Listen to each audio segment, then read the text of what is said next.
All right, we'll get started with the public safety meeting for the city of Hudson today, March 4th. And we're going to skip roll call because it's just the two of us. So we will go to minutes of our last meeting. Move to approve. Second. All in favor, aye. Aye.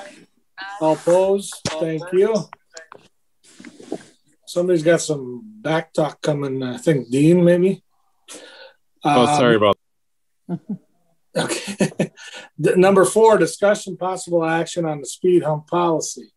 You want to start that, Joyce, or is that coming from Dean right away?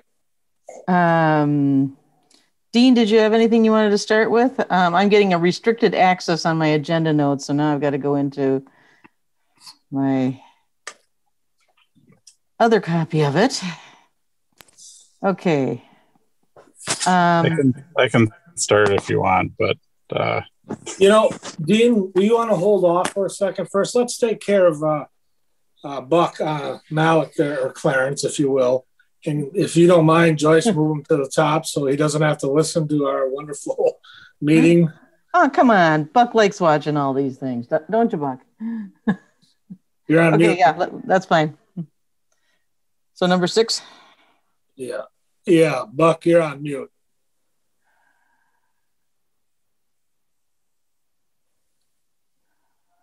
So let him figure that out. And so number 6. Okay. Number 6 is discussion possible action on military vehicle preservation association convoy of 50 to 75 restored military vehicles on Friday, July 30th, 2021. Yes, I don't know if it requires any action on your part, but you'll know. And even if it doesn't, I'm sure you're interested in knowing what is happening. This group called the MVPA, Military Vehicle Preservation Association, is evidently an international group, but most of its members live in the United States. And they like to do an annual convoy. And on July 30th of 2021, they would like to leave Alexandria, Minnesota, pass to the south of the Twin Cities. They travel relatively slow, generally around 45 miles per hour, apparently, is what they tell me. And they therefore don't wish to be on interstate highways. So they wish to travel secondary highways south of the cities from Alexandria, as I say, through Rosemount to Hastings, cross the river at Prescott, and then come north into Hudson on County F, and overnight around the Best Western Hudson House Hotel, where we envision them being parked around the perimeter of the property, basically, so that the public can mingle with them. They also like to have, obviously, they wish to kind of carry the flag, and cater to a couple of potential constituencies. One, people who, might have nostalgic feelings about old Jeeps and old personnel carriers and half tracks and that sort of thing. So they like to have a kind of parade. And then they want us to put on a meal for their people. And so what we propose for their parade, they're due to arrive between 5 and 6 p.m. on Friday night, July 30th. And since they'll be coming up Highway F, I sent this email to the chief with our tentative suggestion that we just route them straight up Carmichael Road to Vine Street, and then turn west on Vine, travel down Vine to First, go south on First along the waterfront, basically, and to Cooley Road, turn east, go past the Dairy Queen, up to the 11th Street Bridge, across the bridge, and then turn left and go to the Hudson House, drive themselves around the perimeter and park. And then they want to leave at 0700 in the morning. I haven't yet taken it up with the Hudson House, except to get on their calendar for that night for their big room, the chateau room, so that we could serve the meal these people want to have in the chateau room and not have to worry about having to cancel because of rain or, untoward weather. Knowing that they were going to be here and that they like to have these things arranged by the host city, several of us, this all began when their coordinator contacted Mary Claire Olson Potter down at the chamber, and she asked if somebody would call them back, and I called them back, and we went from there. My neighbor Evie Nurbin, I got her immediately involved, and she's been involved with the Yellowstone Trail activities over the years. And we began to think there ought to be some synergies, and that probably in a few minutes we'll get to talking about the next day's events, and I'll get your views on that. But I belong to a CB veterans group. I don't know if you remember the movie The Fighting Seabees with John Wayne, but Seabees were the Navy's answer to the Army Corps of Engineers.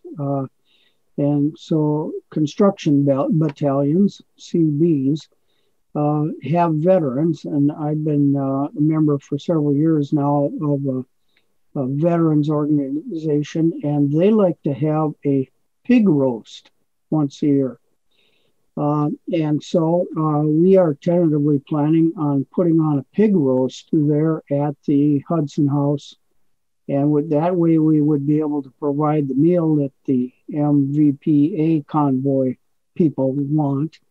We would be able to make some money for our local veterans association, or, our Legion Post 50 that I belong to, and our veterans, our VFW post here in Hudson, and provide the CB Veterans Organization with their annual pig roast. All those things have the potential to come together Friday night there in that one location. And then where the Yellowstone Trail comes in is that, as I'm sure you all know, the Yellowstone Trail has, for the last decade or so at least, had a pretty vigorous advertisement or marketing scheme. And so, of course, we have no marketing scheme for the CB veterans, or nor for that matter with the Legion Post 50 or the VFW Post, much less the Military Vehicle Preservation Alliance. So we were thinking, well, maybe we could tag along, and the Yellowstone Trail publicity could include publicity about our Friday night activity. And then we'd be sure we had enough people there to eat the 2 pigs we planned to roast and make a little money for our local veterans associations. So I think that the plan on the MVPA convoy route would be for them not to stop, except their coordinator, John Barner, says they may need to stop somewhere along on Highway F just for the laggards to catch up, that kind of thing. And I'm thinking possibly the parking lot of the Faith Community Church might be a good spot. Otherwise, someplace before they quite enter the city limits. Although as I look, I think of Highway F, I don't think we really want them on the shoulder of the road. There's Rivercrest out there, Buck. Mm-hmm. Well, yeah, Rivercrest. Good point, Mandy. That's right. We could run them off there and then back on to meet that. Just to chime in real quick, it would be easier for us if you did a rally point by Faith Community there, and then went to Lion there that way. That way we don't have to try on a Friday night to shut down that entire interchange. Okay, good. Thanks for the input. Okay, we could be asking for police escort and driving through the intersections, but we just don't think we ought to do that. That might just raise more ill will than goodwill. On a Friday night at around supper time, when some folks are headed for home, other people are headed for their cottages, they probably don't want to wait while 50 to 75 vehicles pass through. So we were thinking, and John Varner of the MVPA says that's just fine. We'll stop for every stoplight. We'll go through while the lights are green, and we'll stop when they're amber. And normal traffic doesn't have to be disrupted. So that's the way we were tentatively thinking of it, but we're wide open to suggestion. Jeff, what are you thinking? I mean, I don't have an issue at all supporting you in the MPVA buck at all. I think it's a great thing, and if we can put a little money in your coffers, that would help as well. But Jeff, as far as the traffic and concern, what do you think? Really, if they did a rally point at Faith Community there and kind of all caught up and then gathered to leave from there, I mean, it would be a relatively painless process for us to escort them on their little route. Because really all you've really got is the exit from Faith Community onto Carmichael, right? The traffic light at Carmichael and Vine, the traffic light at 2nd and Vine, and then the traffic light at Buckeye and 2nd, and then 11th, but relatively painless. I mean, we've done more for like funeral escorts and things like that are might even be fast with you guys doing that. Might be faster than them stopping and following the traffic. Right. Yeah, it might be. It would be a little more efficient. I don't know how long it would take 75 vehicles to get through. I mean, what are we talking? 10 minutes, to get them through an intersection. Yeah. Joyce? Yeah, it's up to you guys. It can be done, right? I mean, anything can be done. We've got no problem doing it. Joyce, input? You guys. My question is, will there be any concerns because of the construction that's going to be going on 2nd Street? Well, I've been in contact with Mike Morales for months now in connection with this and the event for the next day, that Brit Fest. And he tells me that he understands the construction will be done through the maiden part of the city in time for Booster Days, which of course is the 4th of July weekend.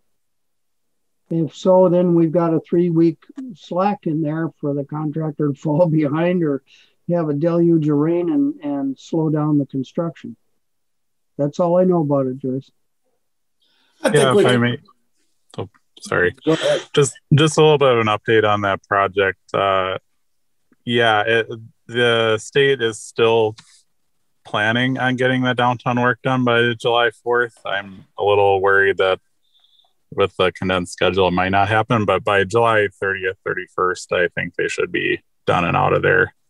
So I don't see a problem with the overlap of that project at all. Good. Well, we'd be able to get them through that intersection, those 2 intersections. Yeah. Either way, probably. Okay. Do they need a permit or anything else, or just approval from us?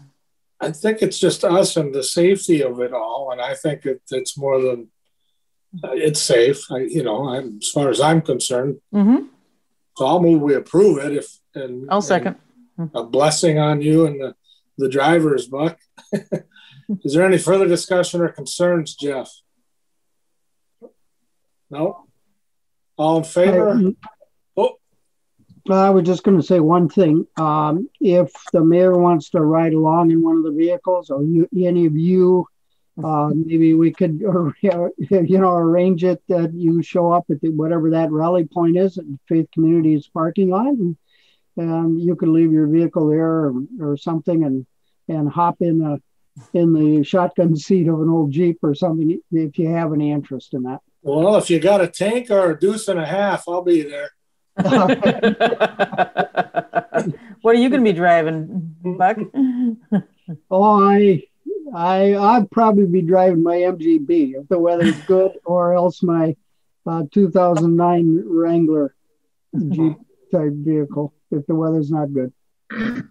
Buck, just one thing. If you could just keep in touch with me as to the time that you're thinking that's going to kind of kick off from Faith Community, that would help so that I can have people in the places they need to be at. Good. Okay, we can exchange phone numbers, and I'll be sure that's done. Yeah, we got each other's email, so we can make sure that we stay in contact that way too, and then phone numbers. And a couple days beforehand, if you think it's going to be like 6 o'clock or something, just let us know. Great, Jeff. All right, all in favor? Aye. Aye. All opposed? We'll recommend approval at our March 22nd, I think it is, next meeting. Thanks, Buck. In your next issue, we're not meeting on the 15th? It could be one of those 2 days, right? Probably the 15th. You're right. Buck's next item. Yeah, okay. Well, then this gets really exciting, and this does, I think, require your particular okay, because we want to close the part of Walnut Street between in front of Dick's Bar, between the Arch and Second Street, between First and Second Streets, as we have for over a decade for Brit Fest. Brit Fest is a gathering of little British cars, LBCs for short, that has been staged in Hudson, as I say, for a number of years. It was coordinated first by Tom Belongia, while I think he was still a deputy for the Sheriff's Department. And then it was coordinated in the last few years by Bob Anderson of Stillwater. And this year, because we were adding so many different pieces to the picture, Andy kind of leaned on me to take the leadership for the LBC part of it, the Brit Fest part of it, and the little British cars. It happens that I need to change my cap. I have this 1980 MGB Roadster, and I've had it for the last 3 years, and I joined the Minnesota MG group and volunteered to be the secretary on the board of the Minnesota MG group, MMGG, which puts on or coordinates Brit Fest. And so it has grown to be the pattern that during Brit Fest, in the morning and formerly in the early afternoon, we would close that one block of Walnut Street, and we would park British cars, herringbone style, in that block, and of course be open to the public and let people sit in the cars and take their pictures and have fun like that.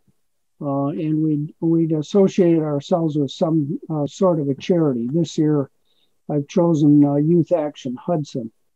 So I'm planning that we will sell little tickets to the public, and in front of each car will be an ice cream bucket with a slot cut in the top of it, and people can buy their tickets from the YAH kids and put a ticket in the slot for the car they like best. So we get a kind of a people's choice winner, among the cars, and the YAH can keep the money. That part's all pretty straightforward. We used to do that about the second weekend in August, but when the MVPA proposed their deal for Friday night and we began to see some synergies, I talked with Evie, my neighbor here, and we talked about bringing Yellowstone Trail into it and combining a different date when Yellowstone Trail had historically been having their event, which usually didn't close any streets but took place between the Arch and the bridge in Lakefront Park.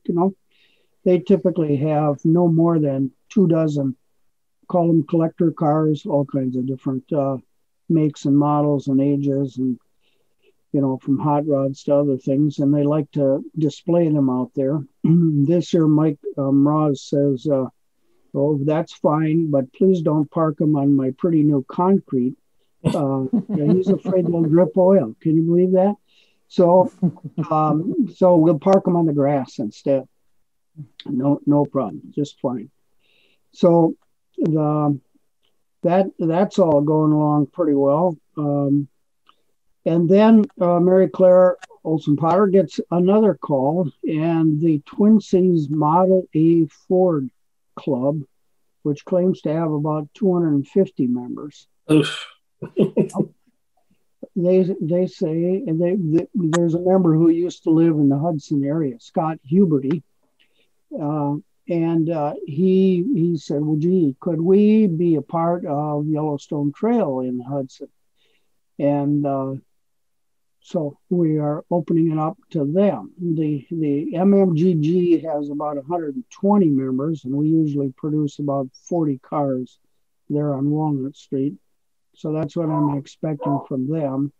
I'm expecting a similar number from the Model A Ford people, simply because it's their first time. Now maybe in future years, if we do future years, there might be more, and we might need to move somewhere else. But at Mike Mraz's suggestion, we are proposing to locate them entirely in the park, in the space that's relatively flat, although it has trees, between the road to the dike road between the arch and the bridge, and north of that.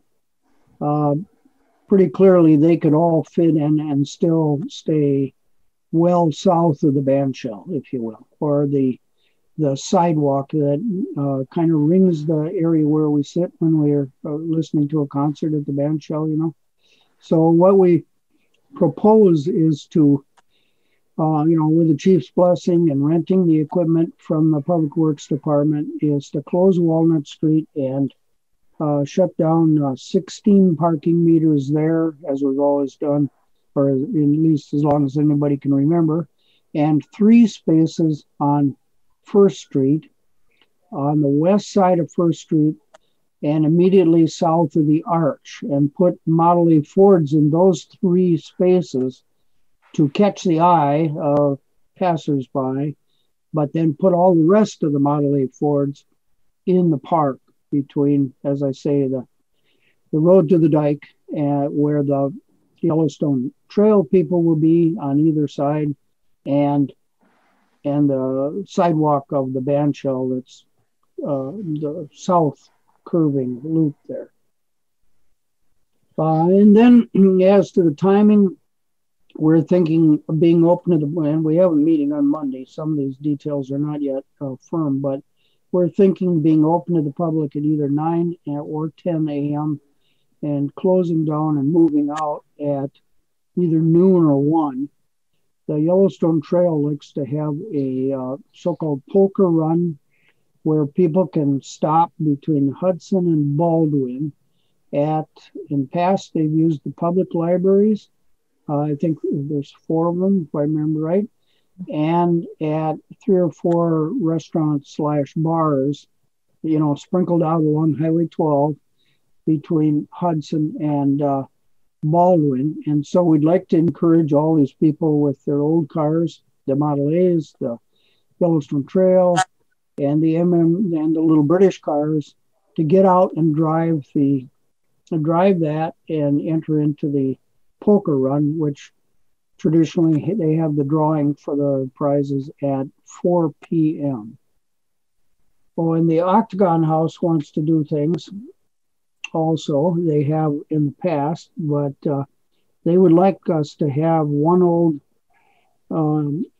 a little British car and one old Model A, and give people free rides at the Octagon House, and we should be able to do that, and then make that a stop on the polka run. There are other stuff. There's geocaching. There's let's see. I guess that's really the only. I'm looking at the tentative schedule, which is the same as the old schedule from past years. Or maybe there'd be a pancake breakfast, or somebody's talking to St. Patrick's to see if they cared to do that. Maybe they could snag some of these people from the military vehicles when they want to leave town and get them to stop for breakfast. Then there's some talk about an ice cream social. Some years it's been done at First Baptist Church. But that stuff's pretty indeterminate at this point. If you think it matters greatly, we obviously will keep you appraised, or you can delay your approval until you have whatever details you think you need. But for the moment, I think I'm just wanting to make sure that you're in sync with the idea of closing Walnut Street again, paying the appropriate fees to pay for the meters, rent the highway barriers, rent the traffic cones in the Public Works Department, or your department, Jeff. I'm not sure. Somebody provides little signs that say no parking here. I assume it's going to be my job to get out there after the bars close on Friday night and put those cones and signs out so that people don't overnight park in them and then cause user conflicts in the morning. I think that's the story. If I missed anything, you'll bring it up. I think Joyce and I are pretty familiar with blocking off dicks for those car shows, so I have no issue with it. Jeff, did you have anything to add for us, me and Joyce, to deliberate on with it? Oh, no, we've never had any issues in the past. I don't foresee any issues with this one either. Move to approve. I'll second, and just work with Jeff, Buck, as we get closer to that, more details come out. And if anything comes up more important, we can have it at full council before gets too close to the event. So no further discussion. All in favor? Aye. All opposed? Again, we'll recommend approval at council. Thank you. Have a good night, Buck. Take care. You too. Again, thank you for doing what you do. I've been in public service, and I know something about what you go through, and I'm deeply appreciative of your willingness to do that. Well, thank you, sir. Bye Thanks, now. Buck. All right, back to the original part of our agenda then. We'll go to number 4, discussion and possible action on the speed hump policy. Dean, executive summary, please. All right. Can you hear me okay? Yep. Mm-hmm. Okay. I'm in a different spot than I normally am, so I just wanted to make sure that I'm coming through loud and clear. You are very aware of the speed hump policy. Wherever you moved, you had sent it over to Dean. Public Works Committee for discussion.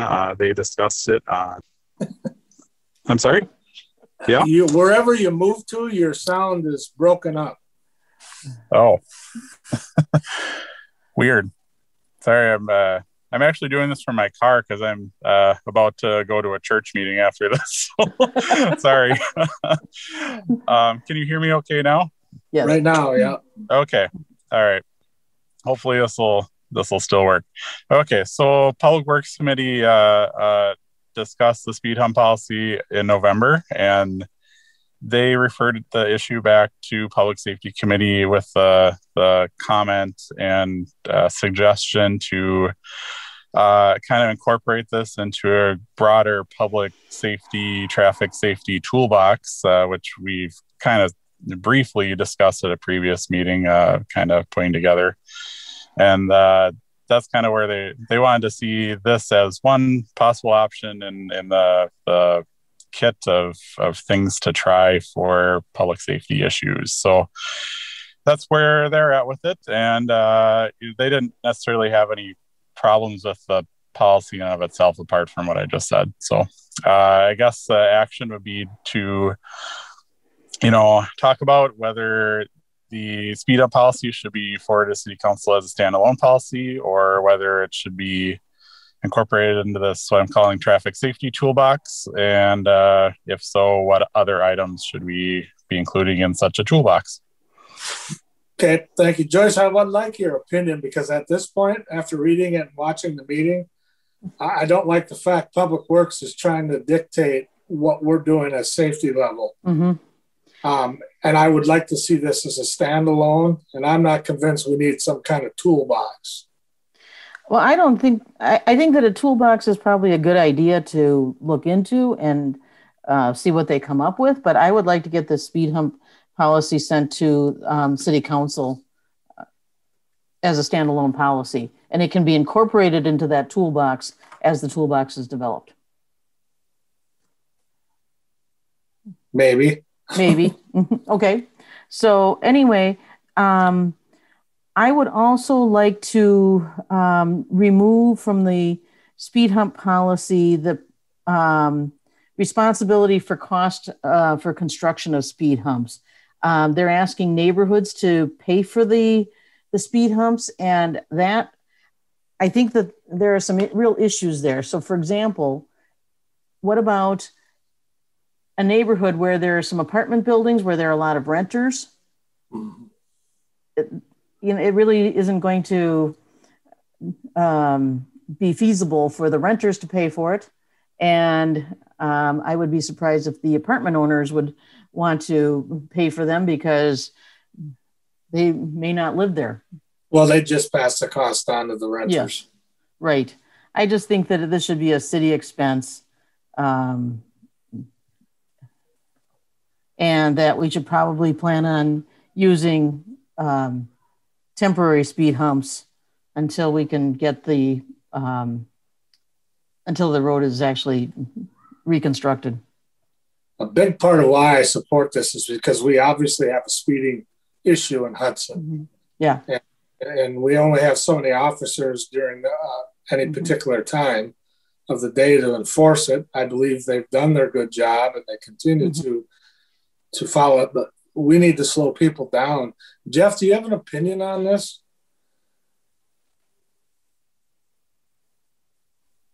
Policy overall? Yeah, well, yeah.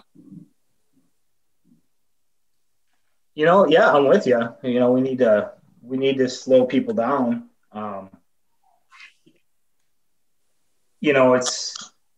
Unfortunately, it's slowing people down at very specific times of the day, on very specific days of the week. Sometimes it's not necessarily a 24-hour day, 7-day a week, right, 65-day problem, right? So it's putting a permanent solution in place to try and curb behavior for a couple hours a day feasible. Especially when you're talking thoroughfares, right? The only real issue I have with speed humps is thoroughfares. I think they're the main arteries or even the feeder arteries to the thoroughfares that our guys and fire and John's guys and gals have to use to get places, and slowing to almost a stop in some of these areas, or not being familiar or forgetting about it and flying over one of these things at 30 miles an hour. Yeah. That could cause some problems.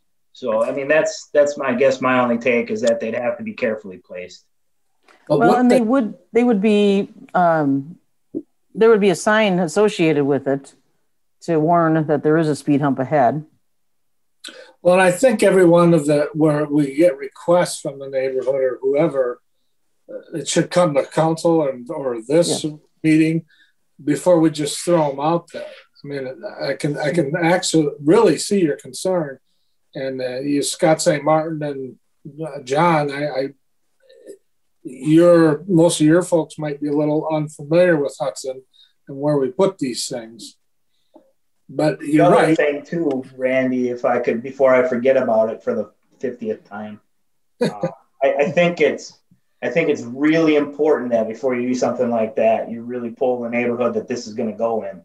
Mm-hmm. Because if it's just one or two people that are into something like this, and the other 100 people want nothing to do with it, I think that would be doing them an inservice. So. Well, I think I said to Joyce last meeting or last time we talked about it, I won't support it without the neighborhood. being involved. Well, and it does say that once there's a request, that information will go out to the residents for them to give input right away, so that we do know whether there's interest in it. And it's going to be coming back here. So then all of the different entities that may be slowed down by this, so our public safety people, will be able to give input on whether that spot is a good place for it or not. And then Dean will also be making recommendations on whether or not a speed hump is the best idea, or if another method for slowing traffic is a better idea. So it's not as if we're going to be just putting them in everywhere right away, and plus they're costly. So it's not going to be something that we're going to be using often. It's going to be just one part of that toolbox that they're talking about. Scott, John, you have thoughts or opinion? The chief, Willems, hit it pretty good on for us. The issue is just, it's terrible for the patient. The patient in the back of the ambulance, when you hit those, you can go over them as slow as you want, and there is a lot of jarring of the patient. So that's my concern. The crews will eventually, you'll know where they're at. There's signage usually, so you know one's coming up, but it does slow us down. And for the crew that hits it too fast, it can cause some issues with the patient. My thoughts. Well, thanks.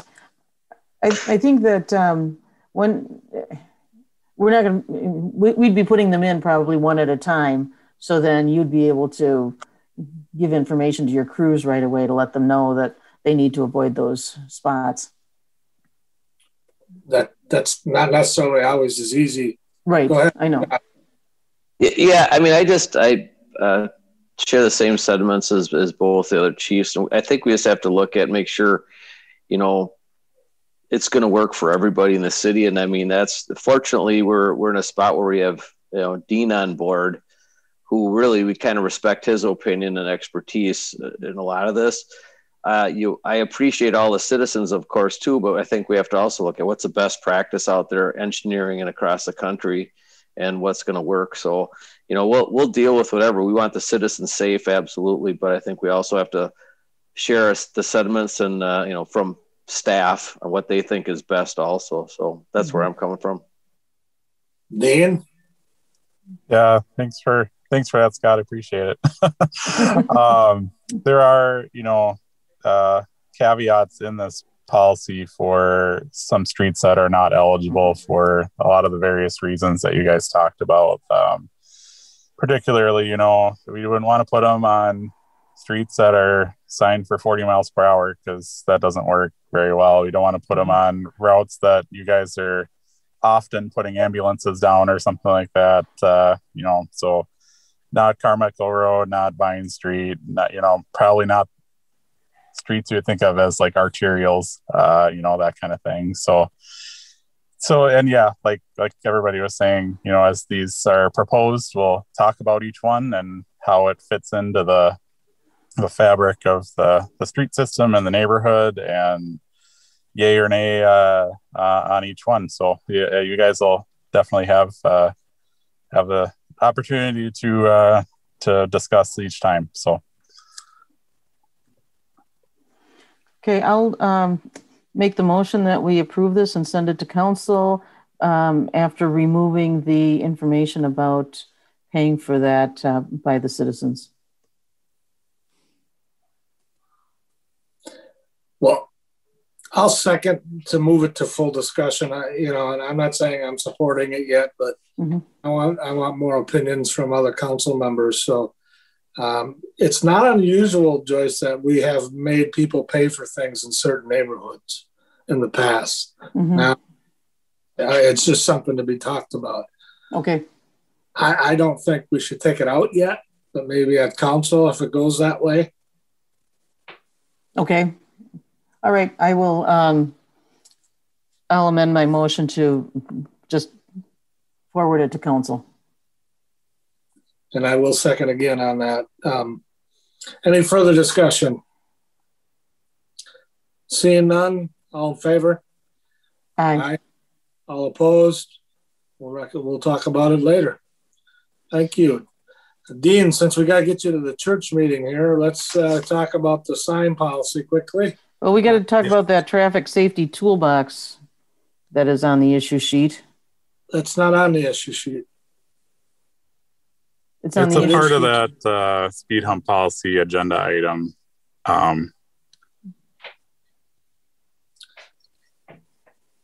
I'm not interested in talking about that, Joyce. Okay. So let's not waste our time tonight. Okay, let's put it on the next meeting agenda then. Mm-hmm. Yeah, we can do that, and maybe get some more information about it. But yeah, okay. Okay. So then we'll move to number 5, discussion possible action on the sign policy. And I'll let you go first, Dean, but I do have quite a few comments, brief comments. Okay.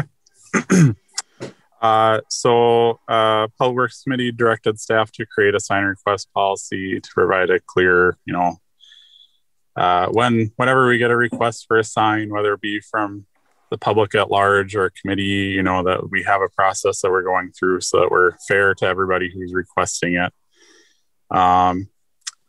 So they forwarded it to you guys for review after discussing it at last month's Public Works meeting.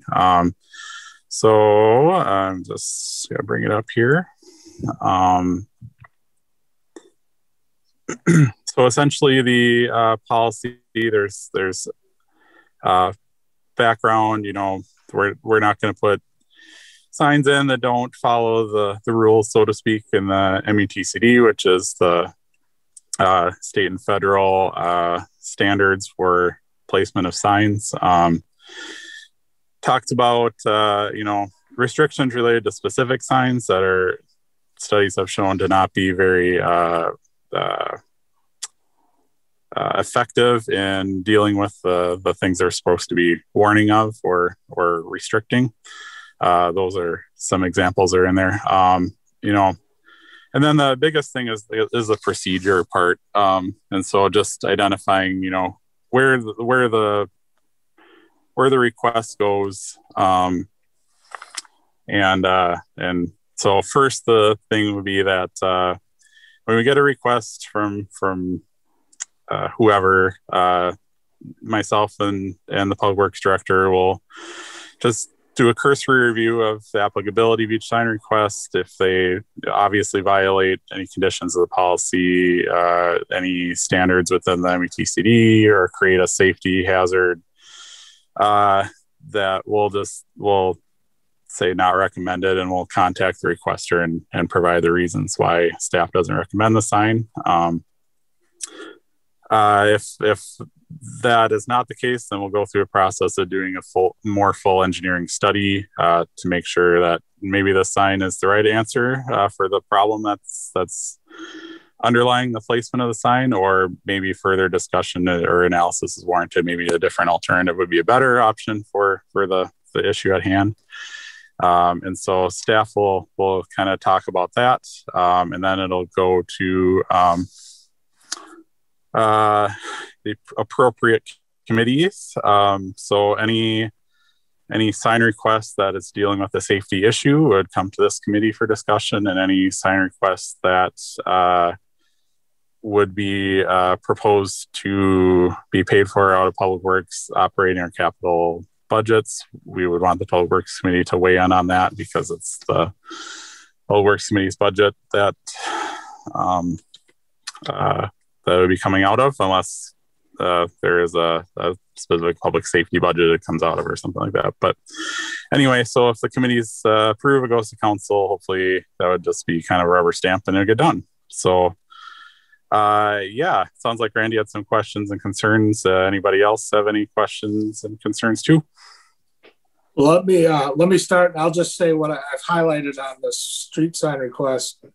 Number 1, the policy does not apply to signs deemed necessary for installation by the city engineer or the Public Works Director as part of a related project or standalone project. And let me back up before I get any further. I think this document is an overreach, and that you're excluding the elected officials that some of our constituents come to ask for these signs. Number 2, under background, these standards are not subject to interpretation or modification by local jurisdictions. Don't care. The cost, the city, every time we get a request, you're looking to have an engineering study done. I think that's too much. Under A, general, city roadways, city engineer, or his or her designee will conduct an engineering study to determine whether the proposed sign is appropriate. Again, cost. Under one of those bullet points, 1, 2, 3, 4, 5, 6, 7 down, explanation of an engineering judgment used to modify or overrule the WMUTCD guidance. Under B, restrictions related to specific signs. I'd like a little more explanation on that because we just approved deer crossing signs on Carmichael. Under the same procedure, number 5, 1, all sign requests shall be sent to the city engineer or public works director in writing or by direction of public safety, community, public works, or city council to initiate the procedure. I have concerns about it going right to you guys unless you're talking about general public reaching to you. Number 2, not recommended. I need a little more clarification on why you say not recommended, or why would the public works director say not recommended and not an engineer? Further analysis or discussion needs to be talked about a little bit more. Under 4, recommend the city engineer or public works director will discuss the sign request at the next committee meetings as appropriate. I guess I wonder how you guys deem yourself the appropriate authority on it.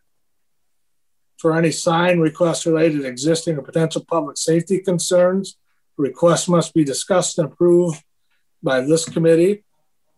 Number 5, consideration of the results of the engineering study needs to be defined.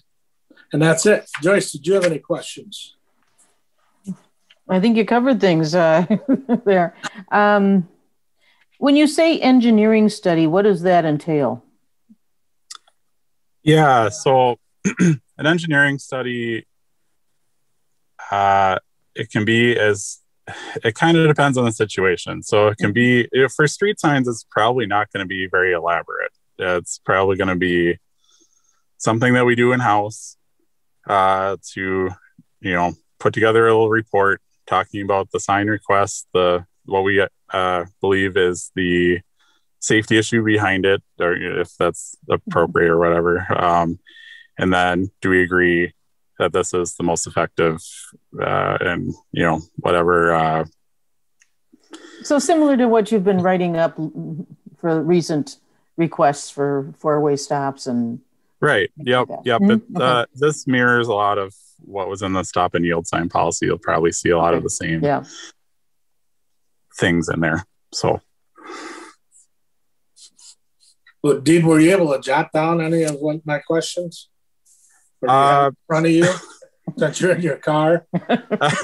I did not. I'm kind of wondering if maybe it would make sense to bring this back next month, so I can kind of get my head around all the things that you were talking about, Randy, and see if we can make some changes as needed and talk about them a little bit more next month. Is that okay? Yeah, well, who knows? I might not be here, but let's circle back and talk about it before the next meeting, and let me get you an email, or we can sit down and talk in your office about it. Okay. Mm-hmm. So we'll hold that over for the next meeting. Okay, and I'll watch the meeting later to kind of write down all those questions so that they can have an informed discussion with you about it. So. Yeah. Well, I didn't realize you're going to be in your car tonight. So yeah, sorry. It's just a weird day today. That's fine. Okay. We're on number 8, correct? Informational items. Are there any? Okay. Number 9, EMS. We had a nice presentation by you. Thank you, John, at our meeting. Yeah. Thanks, Randy. I don't have a lot to go over. For the month of February, we had 99 calls in the city. 69 of those were lights and siren response. 29 were not. And we had a 5-minute and 47-second fractile time, and then an average response time of 3.7. So that was February. At last month's meeting, Joyce had talked about data from the county. So I had reached out to the county. It took me a little while to get around to doing that. So when I did, I ended up catching Terry when he was out of the office. So I didn't get the data till I think last week or Monday. I got the data on Monday. What I did was I requested 3 months of data from the county. I thought if I could look at 3 months of data, bring it back to you guys and just show you how the data looks. I have not had time to do that. When I got it on Monday, I thought, I can hammer this out. It's not going to happen. It's complicated. There's some issues with the data. There's times that are missing on the data. I don't know if that means our crews didn't call dispatch or the times just didn't get logged in. So it's just not going to be as simple. They send it in a PDF file. I'm trying to dump it into Excel. So it's going to be a lot of manual work to do that. But what I can report on is some of the things that I noticed from the data. With the county system, they're manually entering the times. I'll give you an example of that is when an ambulance crew or police officer, fire service, they check out on the scene. If the dispatcher is busy doing something, that time there's nothing that automates logging that time into the dispatch report that I'm getting from them. We know the 911 call that comes into the center. We know for a fact that that's true. That can't be changed. So that time is accurate. The other times are not accurate. And the reason I think there's a lot of discrepancies there is when I look at the times, and we're listening to our crews every day, and 9 times out of 10, they call dispatch before we call our dispatch. Now our data is automated. So I talked about it before that when the crew, there's a geofencing around the ambulance, when they get within a few feet of the address, it automatically timestamps that they're on scene. So I'm pretty confident in our times. And when I look at our times compared to the county times, there's some discrepancy there. And I'm not saying that in our defense. I'm just saying the data is skewed that way. And what I did notice from the data is from the time the 911 call comes in to the time we're dispatched, and I'll explain that. So whenever there's a need for the ambulance, we are dispatched by the county regardless. I'm not talking about when they call Alina. So I'm pretty sure that that's a time stamp. I haven't asked Terry about it. That's the minute they hit that pager thing, I think that time stamps into the dispatch log. So that's nobody has to enter that time in there. So we know that's an accurate time. And throughout all of the data, all 3 months of the data, that's about a 2-minute time frame. From the time the 911 call is received to the time that page goes out is 2 minutes. There's some shorter, some a little bit longer. Now, we know why that is. There's a number of things that they have to do on their protocols before that call can go out. So that's not unusual. We see that in all the counties we work in. So, but just to let you guys know that they don't log in the time that they call Alina. So what I have to do is I'm looking at the county's times when they dispatched us in comparison to how long it takes them to call Alina. So there's a number of factors that are going to have to be put together in that report. But I think it's good to do. We'll get something put together and get it to you guys to look at it. We'll obviously share it with the county as well. So questions on that at all? Well, thanks, John, for following up on that. I appreciate it. Yeah.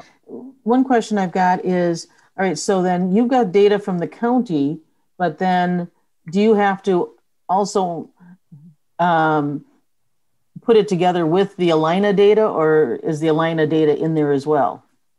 No, I'll include, I'm going to call it our data, because the data that is in our run reports is, again, it's automated. So when Alina sends that information, whenever we're dispatched to something, there's certain things that Alina does in their dispatch center that just automatically loads into our database. We pay extra for that. It simplifies things. It makes things, the data is trusted more when it's done that way. So there's things that we could go in there and change it after the fact, but we're doing so much volume, there'd be no reason to do that unless there was an error somewhere, which I've never seen that. But so I'll include our data, so you'll be able to see what the county's data was and then what our data is. So I'll compare the two, and then we'll try and get some kind of an average of what is that delay. And again, like I said before, the issue is more using the technology that we have, that we pay for and that we have in place. And when our crews are just going en route based on the page out from the county, which we want them to do, we want them moving. It kind of, again, defeats the purpose of having that technology. State of the art. Not a lot of services throughout the country have the system that we're paying for, and we're not using it when the county isn't going with that next step. So again, if our crews are on scene sometimes when they're getting called out. So, but again, it's new. It's something we're going to have to work with them on, and I'm very happy with the way things are going. And there's just little things along the way we're going to be able to, I think, improve on. Good. I'm glad you're doing the analysis to see what it tells you. Yeah, we'll share it all with you. You'll see all of it. So, thanks, John. That's all I got to report. Thanks, you guys. Yeah, Scott St. Martin.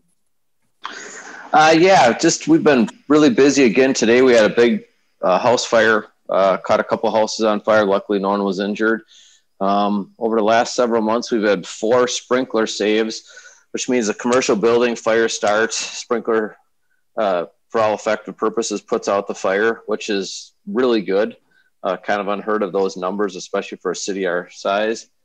Just busy in general. We're putting 4 new firefighters on over the next couple months. We're finalized the design and stuff for our approved boat, and that should be coming for the council next meeting, hopefully. So it should be out in the packet. If you have any questions, let us know ahead of time or at the council meeting. And like I said, just again, thanks to everybody in our neighboring communities for helping out, because we've just been the busiest they've ever been with fires. And spoke with Councilmember Moore said earlier, and really no one thing we can point a finger at or one common ground. It's just we've been busy. So I guess thank the firefighters. When you see them, thank them. They keep giving of their time at night, weekends, whenever, showing up and doing the job, and not only doing it really well. We always talk about when you're going to go career. I hope we never do, because I'm honest, I don't think we could do any better, and it would probably be worse. We just have such a great group of people here now. So like I say, thank them. I thank the council for their support with equipment and facilities. It makes a difference. I shared John's sentiment a little bit about dispatch. We have a great dispatch center. Terry's great, but it's a different one. It's a little bit older school. We see that once in a while too with our run times and that. Nothing against them. They do a great job. I've been around through the whole process and continue to hear data which I'm a true believer in data. But what I really believe in is working together, getting it done, and having satisfied stakeholders, which are our citizens. And I think we've all, between police, fire, and EMS to this point, seem to do that. And I just really want to thank everybody, from the police officers, firefighters, and EMS. I think in general have provided a really good service to our community. And I think 99.9% of our members recognize that. So I think sometimes you got to get beyond that data, and really it's customer satisfaction. And I feel, from what I can see, is our customers are satisfied. So thank you. Very nice. Just a quick question with that. Is it dispatch? Is it because we can't upgrade because of maybe the smaller communities in our county that can't afford that equipment or get on the same it's not my area of expertise, but they're working towards automation, which I'm sure they want to. And I think I think they have a program in place that they're working on. And then I'm thinking in the next year or two, we'll be signing on and getting computers and stuff in our rigs, which will make it automated. And so they're doing what they can do. And I say they're doing a great job. It's just, John's working on our two different system. One's that's maybe a little more advanced, but, we kind of keep going over all this. But I think that the bottom line is, are we getting public safety services to our citizens in a timely manner? And I feel we are. And I think that's most important. So that's just my 2 cents. Thanks. It's a good 2 cents. Thank you. Jeff. Yeah, to piggyback on what Scott said, we're about to go live with that new records management system here in dispatch and police. And I don't know if Lakeview's on board with that or not. I guess I haven't paid attention that close.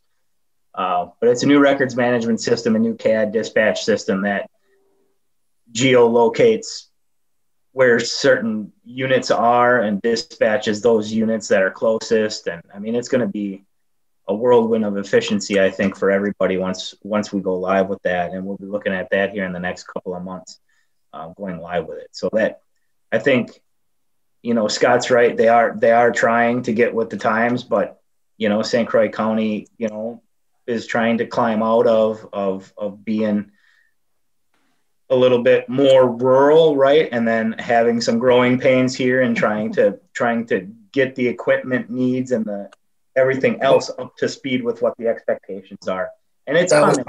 You have a lot of people working really hard toward that, and it's coming slow but sure. So that said, I ordered the cameras here yesterday. So those should be showing up here in the next couple of weeks, and hopefully we can make excellent use out of those, which I think we will. And other than that, we're just trucking along here. We're busy just like everybody else. Everybody's busy. I mean, the weather gets above 30 degrees and people kind of lose their minds. So it's interesting, and we're bracing for a very busy spring and summer season here, unfortunately. But we'll do what we do and just keep trucking along. Well, God bless all of you, from fire department, EMS, police department. You've done an excellent job. And we really, truly appreciate just a citizen saying this. Thank you. And you got 100% of my support. So I appreciate you. Joyce, any communication items for future agenda? Yes. First of all right, Chestnut Drive with the 15-mile-an-hour speed limit, I'm getting some pushback on that. I would like to request, Jeff, that you put the black box out there again, and we can compare the data from before the speed limit change to after the speed limit change, and then discuss that at a future meeting. Is that feasible? I can do that. The next one, I forgot to update that too. The next one is that 11th Street section. Yes. I'll be putting that up on Monday. Oh, okay, good. Yeah, because that's on my list also. The next week is spring break, so it's fruitless to put that up there that week. So maybe that last week of March, I'll put it up on Chestnut. Okay. Yeah, glad you're watching for spring break. And then 9th Street, now that it is, the snow is starting to melt. Don't jinx it. No. Okay. Anyway, we still haven't made a decision on what we're going to start with. So I would like to get that discussion back at the next meeting so that we can figure out where we're going to start on that. Okay. And get Dean's final recommendations. Okay. Anything else? Right. Seeing none. Okay, move to adjourn. Second. All in favor? Aye. Aye. All opposed? Thanks, everybody. Have a good night, everybody.